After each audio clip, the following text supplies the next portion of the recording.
Thought I walked up here with no notes.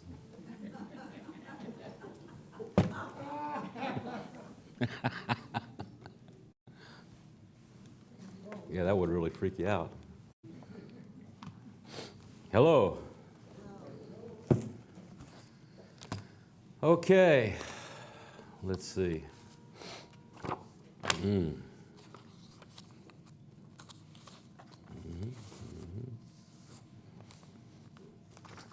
Well, yesterday was Friday the 13th. I know that because today is Saturday the 14th.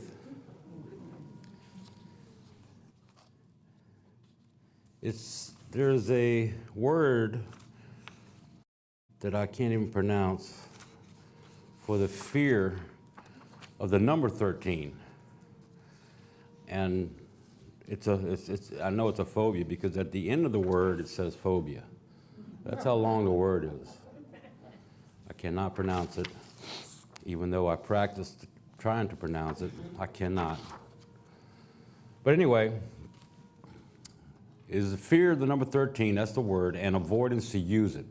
It is also a reason for the fear of Friday the 13th, which is called one of these two words. And I cannot pronounce it. But all of them are phobias, like fear of elevators or closed spaces and stuff like that. Let me get all this together. Friday the 13th, it says, is an unlucky day in Western superstition. The name of my sermon today will be Superstitions. I'm going to talk about that. Wish me luck. It occurs when the 13th day of the month in the Gregorian calendar falls on a Friday, which happens at least once every year, but can occur up to 3 times in the same year. A Friday the 13th occurs during any month that begins on a Sunday. It said, fear the number 13 has its origins in Norse mythology.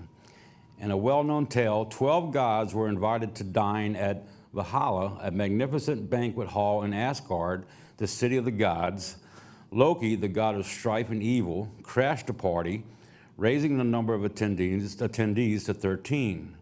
The other gods tried to kick Loki out, and in the struggle that ensued, Balder, the favorite among them, was killed. Loki, Asgard, and everything. That reminds me of the Avengers movie of Thor, and that's where he's from, I think. Yeah. Scandinavian avoidance of the 13-member dinner parties and dislike of the number 13 itself spread south to the rest of Europe. And this is reinforced in the Christian era by the story of the Last Supper, at which Judas, the disciple who betrayed Jesus, was the 13th guest at the table. So they connected all with religion. Oh, before, I had a joke here. Here it is. Oh, wait. 3 minutes. A little girl walked to school and from school each day. And though the weather that morning was questionable and clouds were forming, she made her daily trek to elementary school. As the afternoon progressed, the winds whipped along with thunder and lightning. The mother of the little girl felt concerned that her daughter would be frightened as she walked home from school, and she herself feared that the electrical storm might do her harm, which is a good thing to fear. Following the roar of the thunder, the lightning, like a flaming sword, would cut through the sky, and full of concern, the mother quickly got into her car and drove along the route to her child's school. As she did, she saw her little girl walking along, but at each flash of lightning, the child would stop, look up, and smile.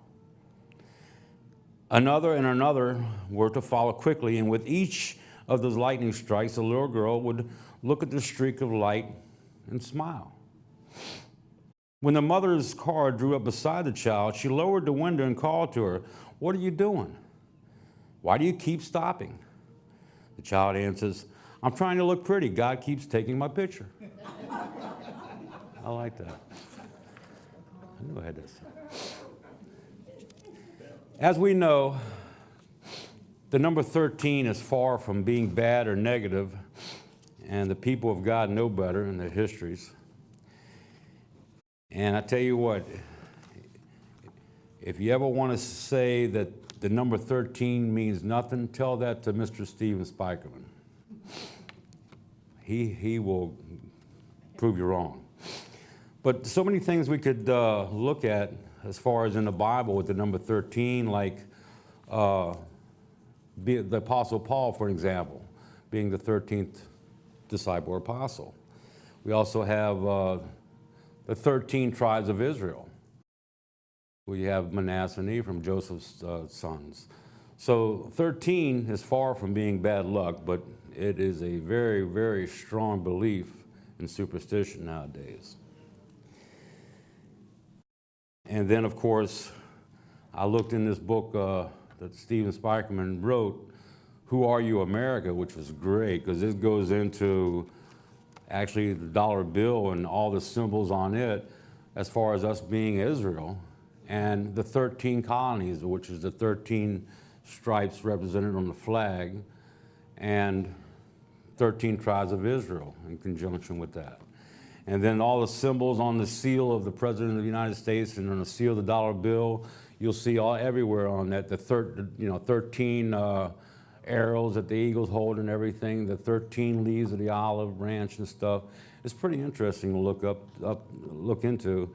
And you know, if you're curious about it, you can Google it online or whatever, or you can look through this book and check it out. It's pretty cool. Before I get into all the superstitions, and there's a list of hundreds of them, I have to say that I've had fun with my kids as they were growing up. When it comes to storytelling, you can tell a kid just about anything as a parent, they'll believe it. But as quickly as you tell them, you make sure that you just as quick try to explain the truth, no matter else. You know, you train up a child the way you should go, you always believe it, well, it's true. You got to be careful with that. And eventually, it will teach them also to ask questions and to prove all things once you tell them the truth about things, you know, that they've always thought was true. It will instill in them something that's very rare in today's society. When you start teaching these type of things, it's called common sense later on in life. And that's very rare nowadays. Astrology and the zodiac signs and the horoscopes is a prime example I played on my kids. What I would do was, I would, say, you want to know your horoscope today. And after I read them the wrong horoscope, immediately say, wow, that was me, yeah, that's exactly what happened. And then I let them know, no, that was somebody else's horoscope. So I'd prove them wrong in that aspect of it to get them to think about things. And then they would learn a little bit more about the truth of God and the reality of human nature and mankind, and their understanding of truth would actually be one thing, but their acceptance of it as a way of life as they grow older is another thing. Naturally, you got peer pressure, the world around them, other influences as they grow older. A lot of that in the world is very, very powerful, to shaping a kid's mind, and you got to stay on top of it. Jesus Christ spoke in Matthew 13. He says, behold, a sower went forth to sow, as far as this is concerned. And when he sowed, some seeds fell by the wayside. The fowls came up and devoured them. And you could apply this to not just your kids, but just about any loved one or friend or family member when you're trying to explain God's truth to them. And they'll accept it. In verse 5, he says, some fell upon stony places where they had not much earth. From forthwith they sprung up because they had no deepness in the earth. And when the sun was up, they were scorched, and because they had no root, they withered away. And some fell among thorns, and the thorns sprung up and choked them. Other fell on good ground and brought forth fruit, some 100-fold, 60-fold, and 30-fold. Who has ear to hear, let him hear. Christ explains this parable and its meaning down in that same chapter later on.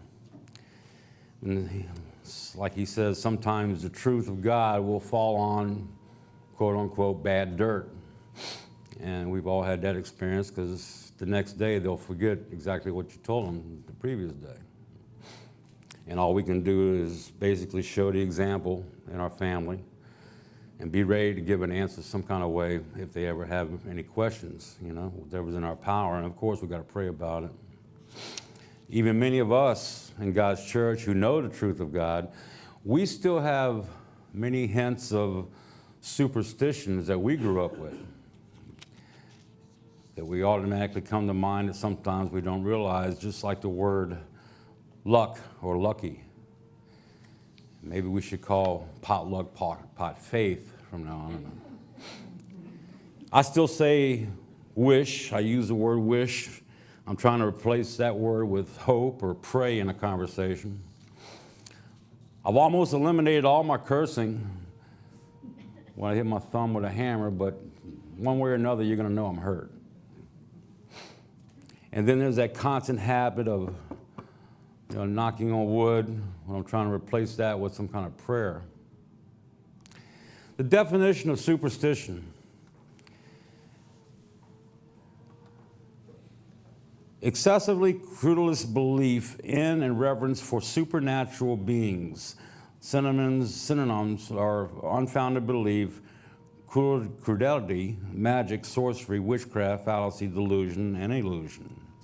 Now, credulity, whatever it says, a tendency is to be ready to believe that something is real or true. There's other origins and definitions of superstition that you can look up yourself. Other definitions, like simple words like luck as a noun: success or failure apparently brought by chance rather than through one's own actions. Chance considered as a force that causes good or bad things to happen. In other words, luck was with me when that ladder almost fell on me. Something regarded as bringing about or pretending good or bad things. Like, I don't like Friday, that's bad luck, or something like that. And the definition of wish, simple words: feel or express a strong desire or hope for something that is not easily attainable, want something that cannot or probably will not happen. Silently invoke a hope or desire, especially in a ritualized way. In other words, I close my eyes and I wish for something.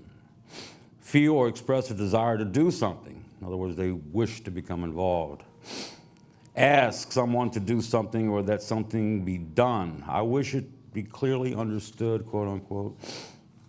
Wish something on. Hope that something unpleasant will happen to somebody or something good. And then a desire or hope for something to happen. And you can look at those simple words and, replace them with biblical words that we use and try to learn. Like the word faith. And the regular dictionary: complete trust or confidence in something or someone. A strong belief in God or in the doctrines of a religion based on spiritual apprehension rather than proof. A system of religious belief, which is the same as saying the Christian faith. A strongly held belief or theory, the faith that life will expand until it fills the universe. And the list goes on. Have a little fun here. How many grew up with superstitions like opening up an umbrella in the house, or a black cat walking in front of your path, or what else? There's a bunch of them. What's that? Break a mirror. Oh, breaking a mirror. Was that 7 years bad luck? Stuff like that. What about the salt? And the salt. Yep. You can go online, you can get origins for all those. But this list is pretty fun. They got hundreds of them. I'm only going to go through a couple of them. And a lot of these are from European nations and stuff. We just talked about breaking a mirror, which is 7 years bad luck. Another one says, on the first day of the month, saying, quote, rabbit, rabbit, before you say anything else brings you good luck for that month. Another one says, in China, the number 4 is unlucky. Picking up a stray penny brings you good luck. Picking up a comb on the ground, though, it says it's terrible luck. A 4-leaf clover, good luck. So is a horseshoe. From the Moonlit Road page out of that's the name of the book, there's a whole list of Cajun superstitions. And one of them is, quote, to protect against the Cajun werewolf, you lay 13 small, there's 13 again, 13 small objects such as pennies, beans, broom straws by your doors. The werewolf is not too bright. She cannot count higher than 12. When she comes to the 13th object, she gets so confused and she has to start all over again. The poor thing will be there counting all night until the dawn. When the sun comes up, she's got to run away. Another one, in several cultures, a bird defecating on you is good luck. I don't think so. A rabbit's foot brings good luck to anyone, except, of course, a rabbit. Twist the stem of an apple while you're reciting the alphabet. The letter during which the stem comes off is the first letter of the person you will marry. Okay, these are real superstitions. In Greece, it's bad luck to make a toast with coffee. Huh. There's another one. When your palms itch, remember how the itchy palm situation? That means you're going to get some extra money soon. If your nose itches, you're going to get into a fight. Now, you can prevent it if your buddy smacks your hand and you smack their hand in return. That's in Ireland. Eating one grape for every stroke at midnight on New Year's will bring you a happy year. This is from Spain. It's good luck to eat black-eyed peas on New Year's Day. This is from the South. If your ears are burning, someone's talking about you. You've heard of that one. What else? If you shiver or shudder, someone just walked over your future grave. Smelling a skunk while you're traveling is good luck. A black cat, we talked about that one. Some cultures say that this is good luck. Don't compliment a baby's appearance or attracts evil spirits. This is listed as from Egypt and Jewish and Thai superstition. And we talked about opening up an umbrella is bad luck. If you hit someone with a broom, you'll have bad luck. They'll probably hit you back. A hat on the bed is bad luck. Evil spirits cannot cross a line of salt. Okay. Elephants with raised trunks are a good luck symbol. Counting crows. The number of crows you see foretells the future. 1 is bad, 2 is luck, 3 is health, 4 is wealth, 5 sickness, and 6 is death. A couple more. Redheads are dangerous to sailors. Step on a crack, break your mother's back. If you blow out all your birthday candles in the first breath, you'll get your wish. I remember that one growing up. Wishes on the first star of the evening and on shooting stars come true. If you cross your fingers, that means good luck. It also means it's okay to tell a lie. And a couple more. If you ring a bell, it scares evil spirits away. And last, wearing a shirt with the logo of your team on game day is good luck. We'll do with Saints.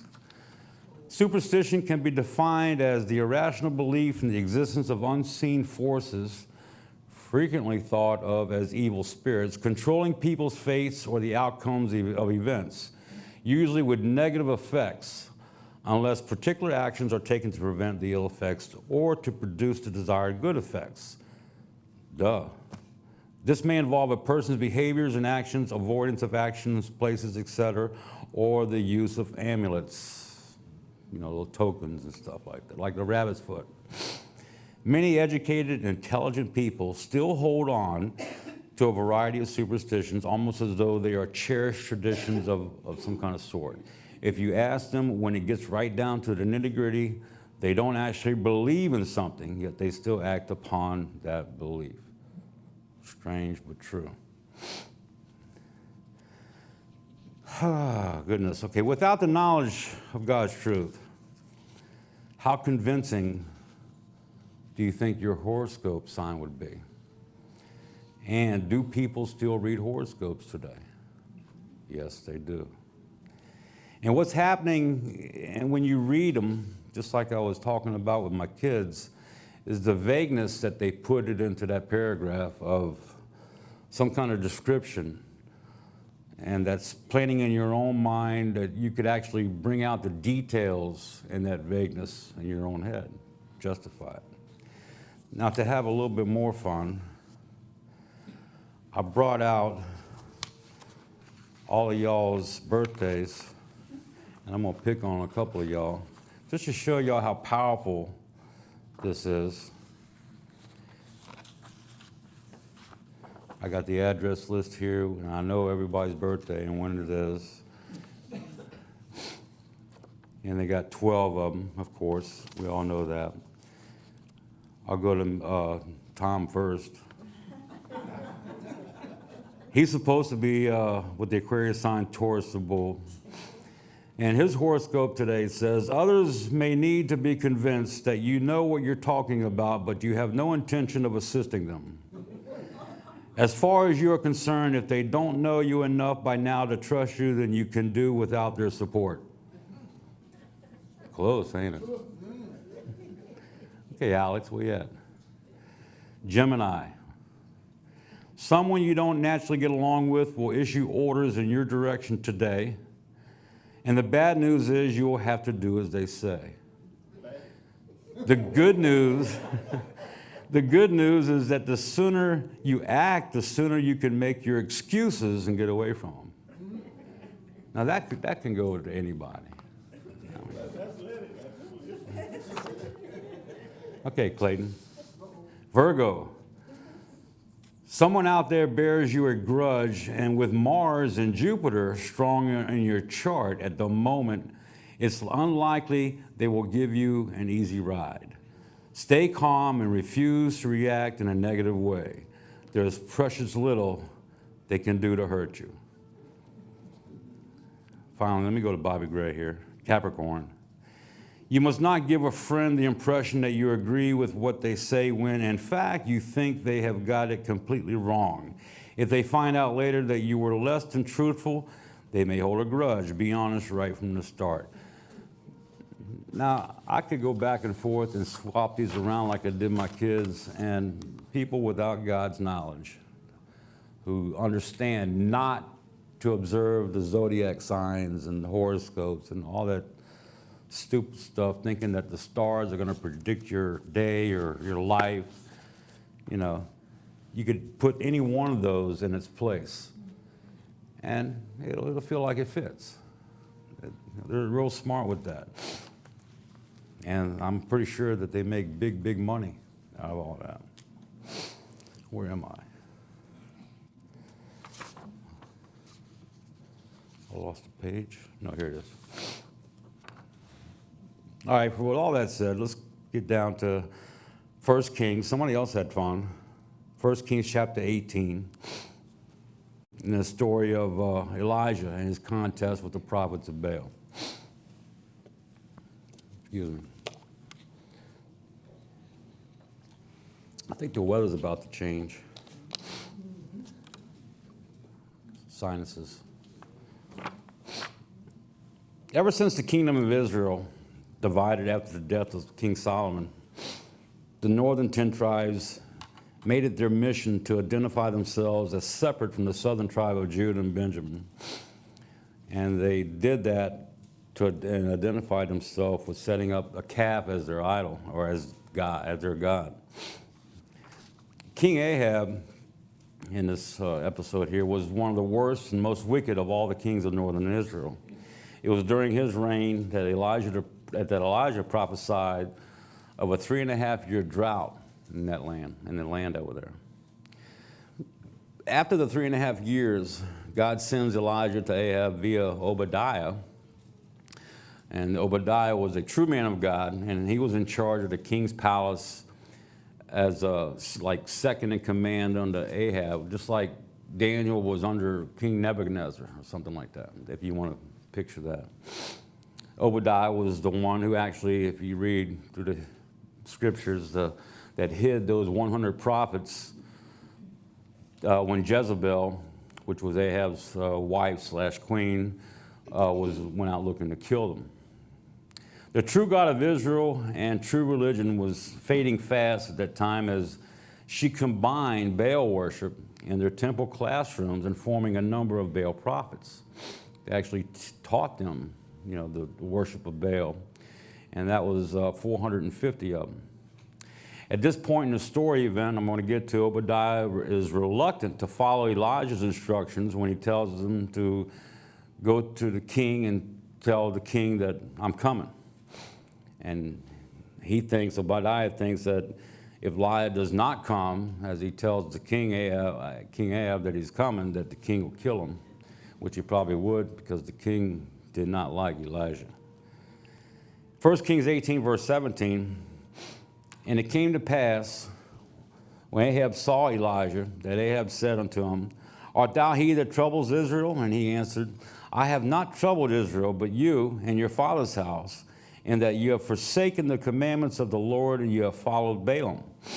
Now therefore send and gather to me all Israel unto Mount Carmel, and the prophets of Baal 450, and the prophets of the groves 400, which eat at Jezebel's table.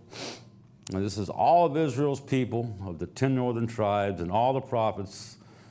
Bring them all to that location, and that was the total was 850. Verse 20 says, So Ahab sent unto all the children of Israel and gathered the prophets together at Mount Carmel. Now Mount Carmel, geologically, is 16 miles long by 4 to 5 miles wide, 1,800 feet high. It's first mentioned as the location of Jokneam, a town conquered by Joshua. It is also mentioned as the western boundary of the tribe of Asher. King Saul established a victory monument there after his triumph over the Amalekites. Its pasture lands were once the home of David's wise wife, Abigail, and her first husband, the wealthy but foolish Nabal. A high place was maintained at Mount Carmel devoted to God during the Israelite monarchy, but it had fallen to disuse by the time of King Ahab when it was devoted to Baal, honored by nearby Phoenician rulers such as the father of Ahab's queen, Jezebel. With its biblical history and geographical location, this Mount Carmel was a perfect place, and I say all that because he says to bring all of Israel there to see this contest about to take place. So it says in verse 21, And Elijah came unto all the people and said, How long halt ye between two opinions? Or in other words, how much longer will you try to have things both ways? If the Lord is God, worship him. If Baal is God, worship him. In other words, they were sitting on the fence about things. And the people answered him not a word. Verse 22, Then said Elijah unto the people, I, even I only, remain a prophet of the Lord, but Baal's prophets are 450 men. So we have 1 against 450. And next comes the rules in verse 23.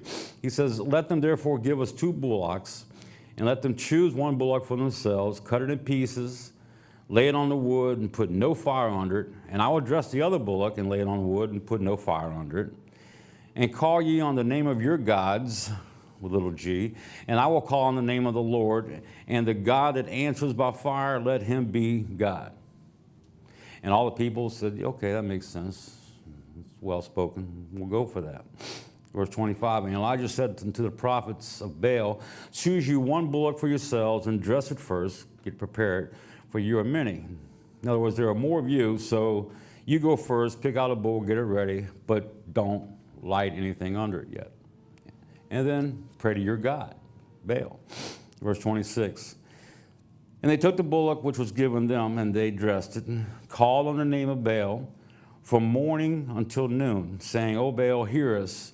But there was no voice, nor any that answered. And they leaped upon the altar which was made.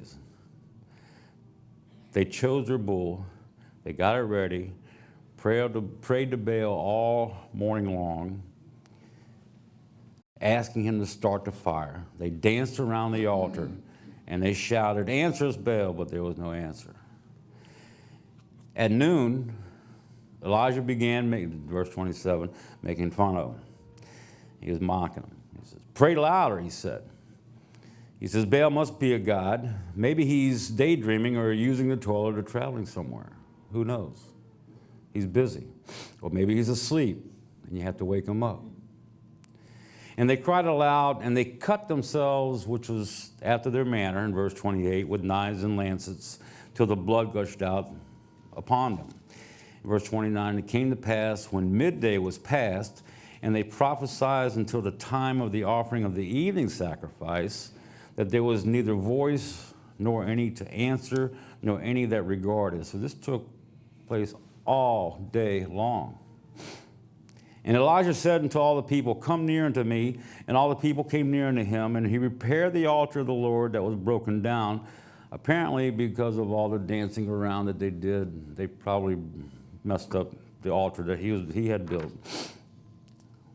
And Elijah took 12 stones, according to the number of the tribes of the sons of Jacob, unto whom the word of the Lord came, saying, Israel shall be thy name. And with the stones he built an altar in the name of the Lord, and he made a trench about the altar as great as would contain 2 measures of seed. And he put the wood in order, cut the bullock in pieces, laid it on the wood, and he told them, Now fill 4 barrels with water, and pour it on the burnt sacrifice and on the wood. And he said, Do it the second time. So they did it the second time, 4 barrels of water. And he said, Do it the third time. So they did it the third time. And the water ran round about the altar, and he filled the trench also with water. So there was no way this thing was going to catch fire. And it came to pass at the time of the offering of the evening sacrifice, that Elijah the prophet came near and said, Lord God of Abraham, Isaac, and of Israel, let it be known this day that thou art God in Israel. Prove that you are the God of this nation, is what he was trying to say. And that I am your servant, and that I have done all these things at your word. Hear me, O Lord, he says, hear me, that this people may know that thou art the Lord God, and that thou hast turned their heart back again. In other words, so these people will know that you are the Lord God, and that you will turn their hearts back to you when they see this. Verse 38, the Lord immediately sent the fire, and it burned up the sacrifice. It burnt wood, the stones. It scorched the ground everywhere around the altar, and it dried up every drop of water in the ditch.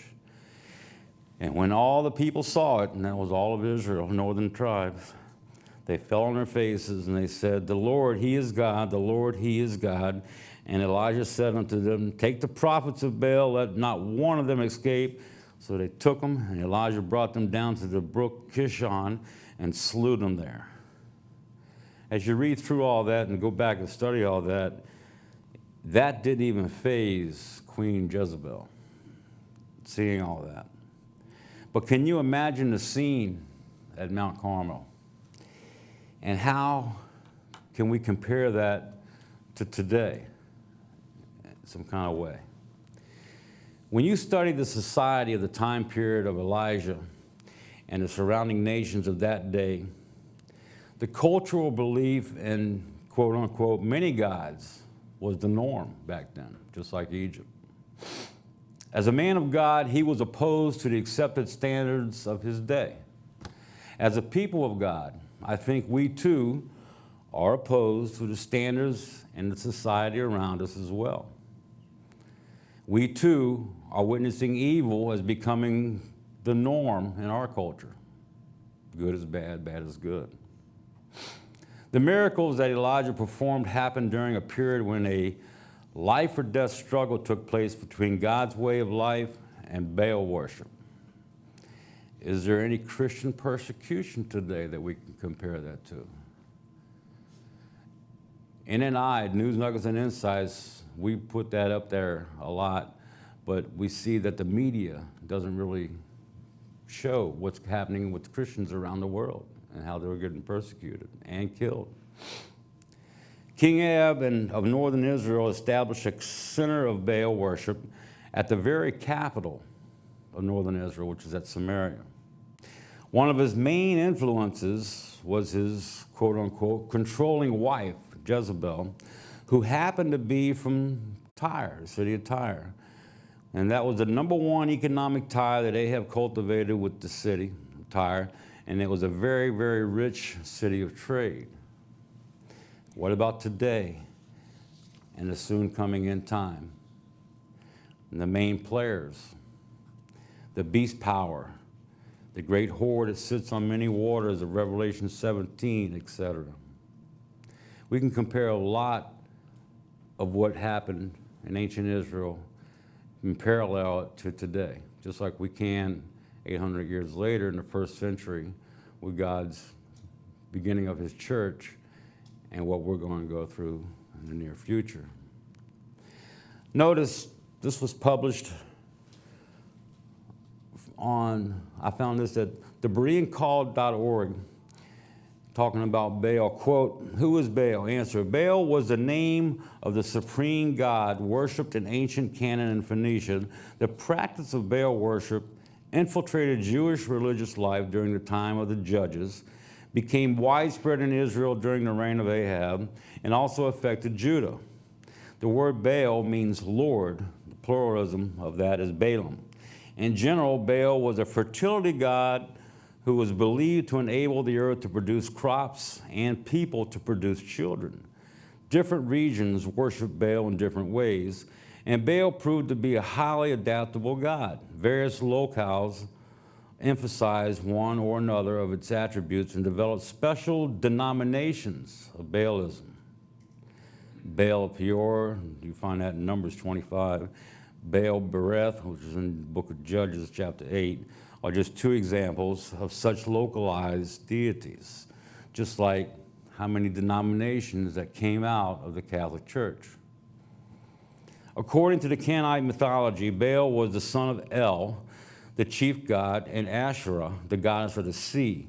Baal was considered the most powerful of all gods, eclipsing El, who was seen as rather weak and ineffective.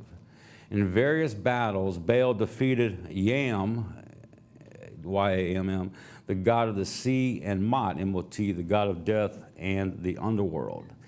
Baal's sisters were Ashtoreth, which we get the word Easter, a fertility goddess associated with the stars, and Anath, the goddess of love and war. The Canaanites worship Baal as the sun god and as the storm god.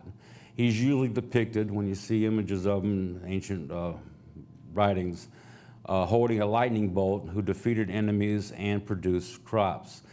Baal worship was rooted in sensuality and involved with ritualistic prostitution in the temples. At times, appeasing Baal required human sacrifice, usually the firstborn of one making the sacrifice. You can reference Jeremiah chapter 19 on that also.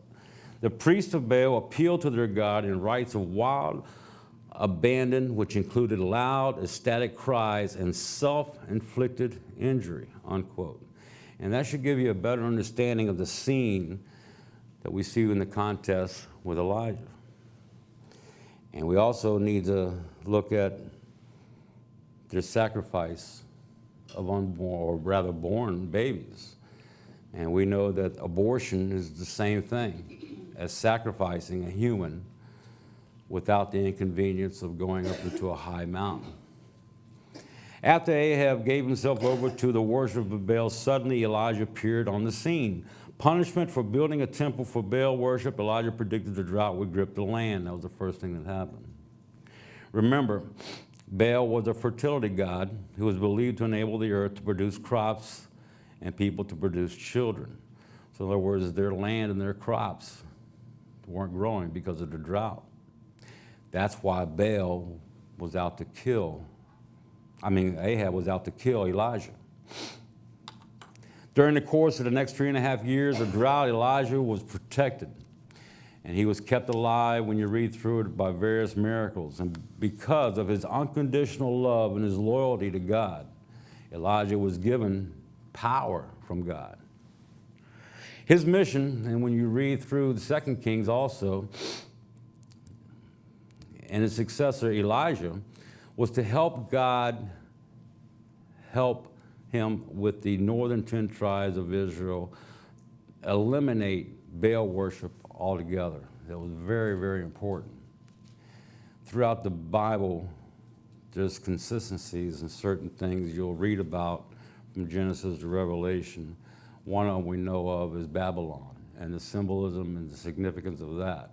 Another one is Baal worship.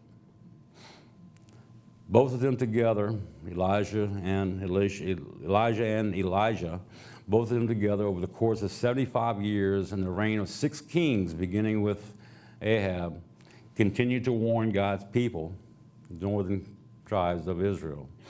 And that was from 875 to 800 BC.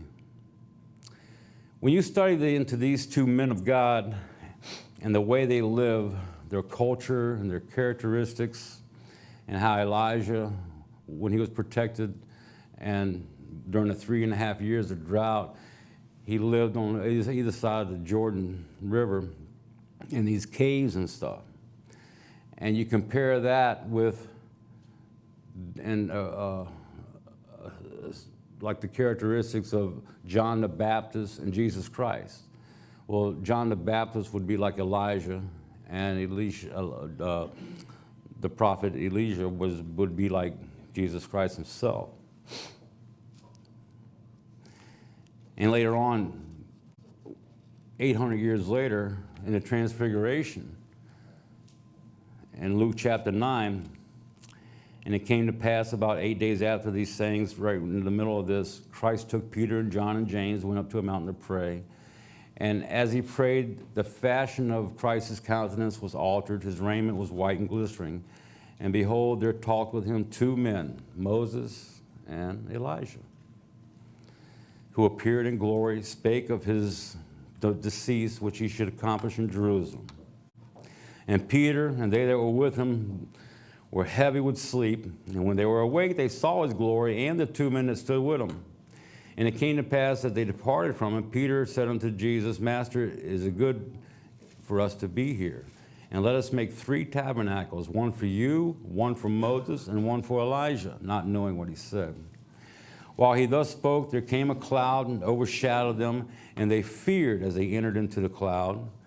And there came a voice out of the cloud saying, This is my beloved Son, hear him. And the voice was passed, Jesus was found alone, and they kept it close and told no man in those days of any of those things which they had seen, besides their conversation with Jesus Christ about his soon coming crucifixion and death. I'm just curious as to what other subject matter they talked about. Something to do with his kingdom, I'm assuming, but it's not written in there. From all around the world, as far as superstition is concerned, location and timing has everything to do with what superstition you grew up with. Without the knowledge of God, I can see how people of ancient times would bow down and worship creation instead of their creator.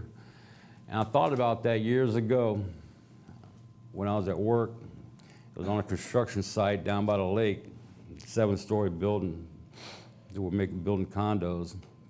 And it was real cold out there. And that wind was coming up off the lake. And everything was, freezing. What you tried to work, it was hard to work when the wind was kicking over there. Anyway, and we're up a few stories up, and that wind's kicking, and you're getting real cold. But on the other side, in different parts of the building, now when you walked around certain parts of the building, that wind would just gush through there, miles per hour through the hallways and stuff and hit you even harder. But there were certain spots wherever the sun came up, where it would hit that part of the building and there would be no wind. So a lot of us workers would try to get over there and relieve ourselves a little bit with that coldness and stand there in the sun. I said, oh. That's when I thought about that. I'm like, when the sun god comes into play and how powerful that sun can be in a human being's mind to depend upon it. And naturally they depend upon, the sun for a lot of things. Turn to Romans. One of the many principles that we can take away from the story, and there's a lot, of Elijah and his contest with Baal, is that many of the people of Israel still worship God as well as Baal at the same time. We all have our own unique stories to tell, and we can all relate to each other in our similar calling from God. But you are basically here, and there are two dates in your life that are the most important dates of all. The day you were born and the day that you found out why you were born, as far as God's truth is concerned. In Romans 1, verse 18, Paul writes, "For the wrath of God is revealed from heaven against all ungodliness and unrighteousness of men who actually hold the truth in unrighteousness." Verse 19, "Because that which may be known of God is manifest in them, for God has showed it unto them. For the invisible things of him from the creation of the world are clearly seen, being understood by the things that are made, even his eternal power and Godhead, so that they are without excuse. Because that when they knew God, they glorified him not as God, neither were thankful, but became vain in their imaginations, and their foolish heart was darkened. Professing themselves to be wise, they became fools, and they changed the glory of the uncorruptible God into an image made like unto corruptible man, birds, four-footed beasts, creeping things," and I mentioned Egypt earlier, which they had just about every animal you can think of as one of their gods. We all start off in our life not knowing God's truth, of course, and then being called and learning the truth of God as opposed to traditions that we grew up with, myths, superstitions, false religion, lies, etc., etc., etc. And then we go to the point where we're walking with and understanding God and his ways of living, and then to our continued walk with God. Yet pieces of that world still inside of us. And then we go to that unlearning the things we learned of the world that's in us, at the same or overlapping time of replacing those things with the truth of God. And that's a lifelong process. One way or another, my point is, God will reveal to man that he does exist. Paul here is addressing more than just the babes in Christ, of course, who are actually beginning to learn God's truth for the very first time. God knows who knows him and who doesn't know him. You cannot lie to God and say you did not know any better. Now, if you want, you can continue to stay in denial, keep trying to convince yourself that you want all the blessings that he has to offer for yourself. But I still want to celebrate Halloween. Or I'll just pretend I don't know anything about seafood. Now, this is how we can lose knowledge from God if we keep doing this. This is how the next verse comes into play, verse 24. "Wherefore God also gave them up to uncleanness through the lust of their own hearts, to dishonor their own bodies between themselves, who changed the truth of God into a lie, and worshiped and served the creature more than the Creator, who is blessed forever. Amen." From the time of Adam to the flood, human nature got so bad, God had to start all over again. God will not force his will upon anybody. Superstition in the world is very, very strong, and the world ties it a lot into Christian religion, mainly in certain parts of the Western civilizations. And even our Bible, the King James Version, uses the word ghost because of what they believed back during the time of King James. All men of every culture around the world has always been in search of the quote-unquote meaning of life. Turn to Acts chapter 17. And without God and searching for that meaning of life, they will believe almost anything.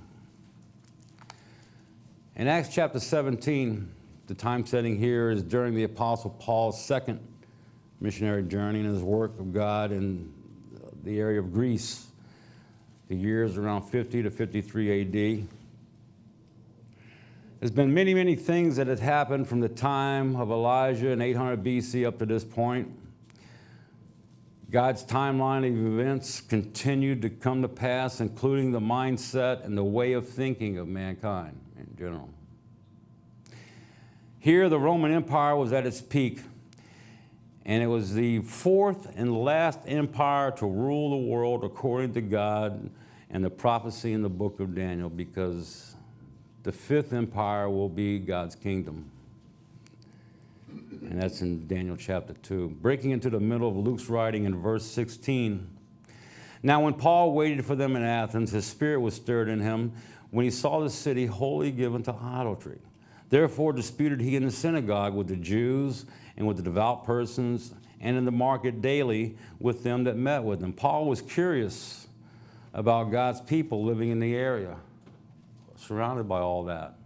It's just like, I've made the statement before, why would God bring up a church today in the middle of New Orleans, one of the most sinful, almost a sinful city in the world, almost. And then you think about, different churches and where their location is and the battles they have to go through compared to a big, big city and the surroundings that we have, like Sodom and Gomorrah or something like that. Verse 18, then certain philosophers of the Epicureans and of the Stoics encountered him, and some said, what will this babbler say? Others says, he seems to be a setter forth of strange gods, because he preached unto them Jesus and the resurrection. And they took him and brought him unto Areopagus, saying, may we know what this new doctrine whereof thou speak is? For you bring certain strange things to our ears. We would know therefore what these things mean. In parentheses it says in verse 21, for all the Athenians and strangers which were there spent their time in nothing else but either to tell or to hear some new thing. They sat around and just talked about, quote unquote, life and the meaning of it, trying to come up with some answers. Verse 22, then Paul stood in the midst, and this is at Mars Hill in Athens, and he said, you men of Athens, I perceive that in all things you are too superstitious. Now the word superstitious here, he's not mocking them. It's from the Greek 1174, and it's the compound of a derivative of the base of 1169 and 1142, meaning more religious than others. Now, the derivative base, 1169, is like, it means faithless or fearful. And the other derivative that it comes into play, 1142, is to distribute fortunes, a demon or supernatural spirit of a bad nature. So you put all that together, and I think the word superstitions fits right there pretty good, but he just probably made it into not a condescending way of conversation with them. You got to realize that Christ was born in an age back during the Roman Empire at its peak with great wickedness, of widespread suffering, and of the inexpressible weariness of the oppressed people of that time. Now, quoted from the early Roman Empire, History of the Ancient World, page 253, says, men had lost faith in the old gods, in whose worship they had found neither satisfaction nor hope. Disbelief in the prevailing religions had become almost universal among the educated classes. People plunged into the extremes of superstition or of infidelity. All were required to worship the emperor. But for the most part, they, like Julius Caesar, believed in no God and no life after death. Men were crushed with despair, and suicide was actually commended. That is where Christ came into play. Now, from the dictionary, the word philosophy literally means, or the word from the Greek, love of wisdom. We've all probably studied that. It's a study of general and fundamental questions about existence, knowledge, values, reasons, mind, language. The methods that they use included questioning, critical discussion, rational argument, and systematic presentation. I say this because in Paul's day, things were different from Elijah's day. Because in Elijah's day, when he performed all that powerful miracles in front of all of the people, that was a statement. Here, Paul was a very, very intelligent man. He had to use his mind to get across to different people and the way they were. Philosophers also pose more practical and concrete questions such as, is there a best way to live? Is it better to be just or unjust, if one can get away with it? Do humans have free will? Historically, philosophy encompassed any body of knowledge.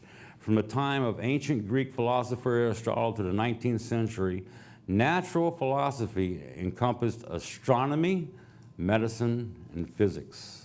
And this was the society that Paul was involved with at that time. Now, traditionally, the term philosophy referred to any body of knowledge. In this sense, philosophy is closely related to religion, mathematics, natural science, education, and politics. Newton's 1687 mathematical principles of natural philosophy is classified in the 2000s, recently, as a book of physics. He used the term natural philosophy because it used to encompass disciplines that later became associated with sciences such as astronomy, medicine, and physics. It's pretty interesting. Back in verse 23, the Apostle Paul, for as I passed by, he said, I beheld your devotions. I found an altar with this inscription, to the unknown God, whom therefore you ignorantly worship, him I declare unto you. In other words, you worship this God, but you don't really know who he is. So now I'm going to tell you about him. And here's how Paul explains who God is. In verse 24, he says, God that made the world and all things therein, seeing that he is Lord of heaven and earth, dwells not in temples made with hands, neither is worship with men's hands as though he needs anything, seeing he gives to all life and breath and all things. He has made of one blood all nations of men for to dwell on all the face of the earth, and he has determined at times before appointed and the bounds of their habitation, that they should seek the Lord, if haply they may feel after him, to find him, that he be not far from every one of us. For in him we live and we move, have our being, as certain also of your own poets have said. For we are also his offspring, for as much then as we are his offspring, we are the offspring of God, we ought not to think that the Godhead is like unto gold or silver or stone, graven by art of man's device. In the times of this ignorance, God winked at, but now commands all men everywhere to repent. In the past, in other words, God forgave all this because people really just did not know what they were doing. But now he says that everyone everywhere must turn to him.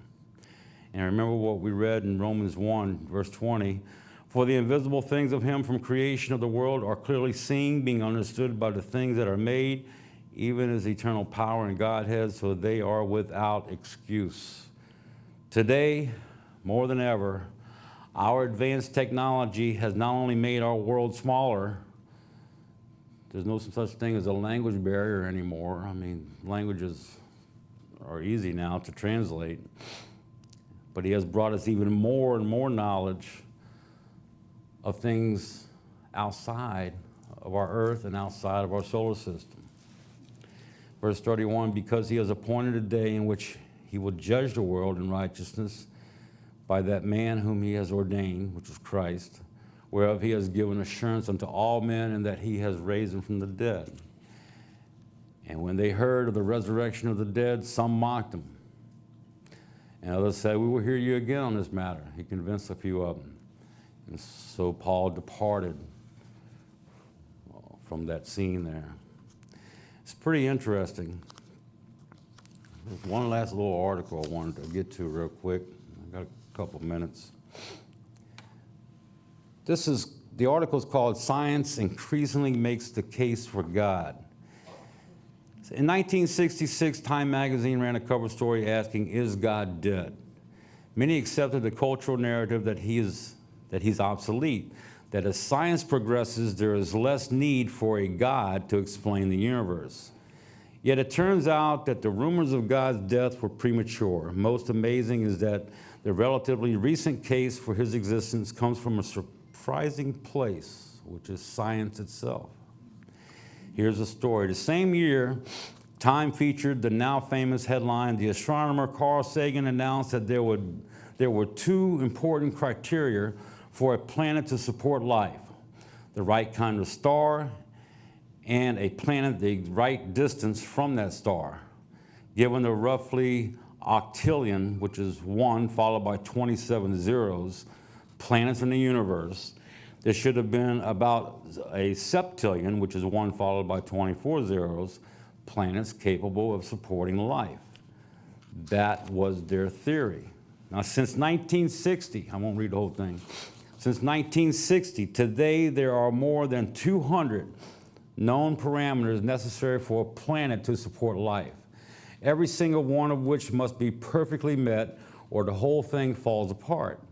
Without a massive planet like Jupiter nearby, whose gravity will draw away asteroids, 1,000 times as many would hit Earth's surface. The odds against life in the universe are simply astonishing. The fine-tuning necessary for life to exist on a planet is nothing compared with the fine-tuning required for the universe to exist at all. For example, astrophysicists now know that the values of the 4 fundamental forces, gravity, electromagnetic force, and the strong and weak nuclear forces, were determined less than 1/millionth of a second after the quote-unquote Big Bang. Alter any one value and the universe could not exist at all. For instance, if the ratio between the nuclear strong force and the electromagnetic force had been off by the tiniest fraction of the tiniest fraction, by even 1 part and 1 with a bunch of zeros behind it, then no stars could ever have formed. In other words, multiply that single parameter by all the other necessary conditions, and the odds against the universe existing are so heart-stoppingly astronomical that the notion that it all, quote unquote, just happened defies even common sense. It would be like tossing a coin and having it come up heads 10 quintillion times in a row. Remember the verse? Romans 1:20, that they are without excuse. The greatest miracle of all time, without any close seconds, is the universe. It's pretty interesting. As far as superstitions are concerned, God is above all the other gods, and all the superstitions of man's imagination are just crazy. Remember what Solomon wrote in Ecclesiastes 9? He says, "You don't have to turn there, return us all under the sun, that the race is not to the swift, battle to the strong, bread to the wise, nor yet riches to men of understanding, nor yet favor to men of skill, but time and chance happens to them all." A star cannot predict your life. It cannot predict your day. There's no such thing. You have to stay with God, live His way of life and His laws, and you'd be surprised what He's got in store for us out there in the universe. And I say again, hold on to your tools, because when it comes to rebuilding the earth, after Christ comes back and establishes His kingdom on this earth, and we have to rebuild everything that's destroyed, after the 1,000 years is over with and a new heaven and a new earth appear, we still got a lot more work to do in that universe out there, because they're seeing out there with all the satellites and observatories that they have. And I don't know if y'all understand what NASA has done since the 70s with the Voyager rockets that they went out there and they launched. They've actually have pictures now of what's beyond our solar system. real pictures that come back. And all they're seeing, like the article said, as much as they put all that effort into trying to find life on another planet, there is none. There was a war in heaven, according to Revelation. It's all been destroyed. So we have more work to do than you realize when we're in God's family. We have to actually rebuild the universe. So be prepared.